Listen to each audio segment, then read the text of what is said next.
صرف قرآن ہے، صرف قرآن ہے، صرف قرآن ہے، صرف قرآن ہے، رب کا نوع بشر پر جو احسان ہے، ہر مسلمان کا جس پہ ایمان ہے، خالق بحر و بر کا یہ فرمان۔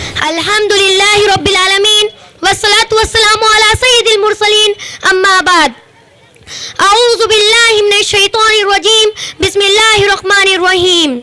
یا ایہا الناس اتقوا ربکم الذی خلقکم من نفس واحدہ وخلق منها زوجها، قال النبی صلی اللہ علیہ وسلم من آل ثلاث بنات فأدبہن وزوجہن وأحسن الیہن فلہ الجنہ۔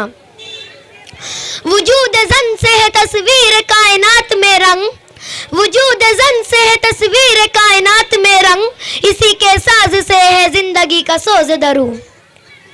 محترم سامعین اور جج صاحبان اور میرے عزیز ساتھیوں، السلام علیکم ورحمۃ اللہ وبرکاتہ۔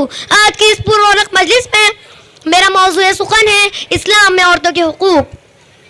سامعین، تاریخ گواہ ہے کہ ایک عرصہ دراز سے عورت مظلوم چلی آ رہی تھی۔ یونان میں، مصر میں، عراق میں، ہند میں، چین میں، غرض ہر قوم میں، ہر خطے میں کوئی ایسی جگہ نہیں تھی جہاں عورتوں پر ظلم کے پہاڑ نہ ٹوٹے ہو۔ لوگ اسے اپنے عیش و عشرت کی غرض سے خرید و فروخت کرتے، ان کے ساتھ حیوانوں سے بھی برا سلوک کیا جاتا تھا۔ اہل عرب عورت کے وجود کو آر سمجھتے تھے اور لڑکیوں کو زندہ دفن کر دیتے تھے۔ ہندوستان میں شوہر کی چتا پر اس کی بیوہ کو جلایا جاتا تھا۔ دنیا کے زیادہ تر تہذیبوں میں اس کی سماجی حیثیت نہیں تھی، اسے حقیر و ذلیل نگاہوں سے دیکھا جاتا تھا۔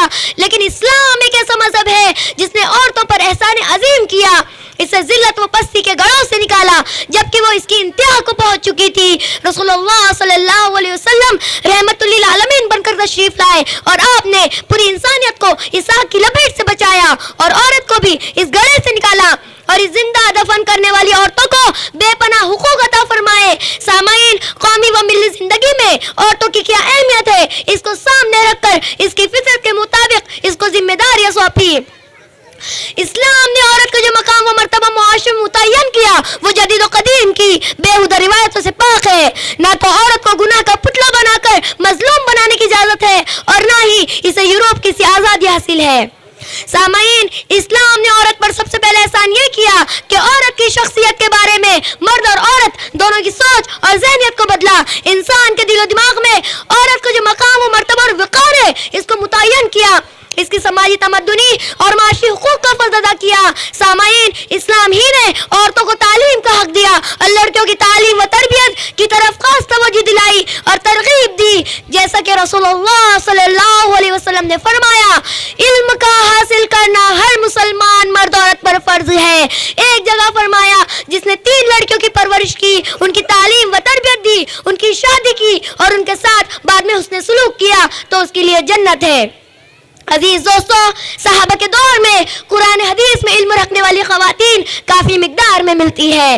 الغرض، اسلامی وہ واحد مذہب ہے جس نے عورتوں کو ہر جگہ عزت بخشی اور ان کے وجود کو اہمیت دی۔